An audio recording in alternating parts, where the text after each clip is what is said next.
You know, what are the next questions after, do I need music for my prayer group, is, do I need live musicians for my prayer group? When I started Awakening House of Prayer, I was bent on having some live musicians. Of course, it's very difficult.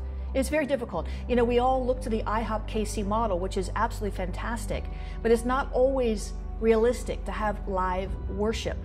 Now, here at the Awakening House of Prayer, we do have live worship on Friday nights for our corporate prayer meeting. We've been blessed by that. But just because you don't have live music, don't let that stop you from incorporating music into your prayer meeting. You know, Mike Bickle talks about the concept of enjoyable prayer. And as I've said before, music, worship, makes prayer sometimes more enjoyable. It helps us to shake things off before we come into the presence of God. It helps us to really embrace His presence, in other words.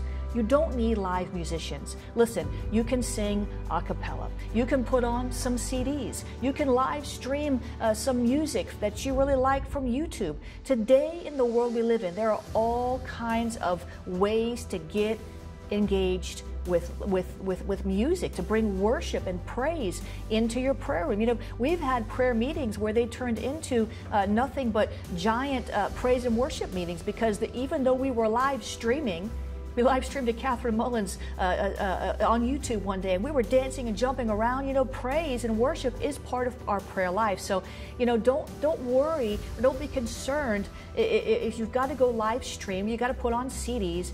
Do the best you can with what you have.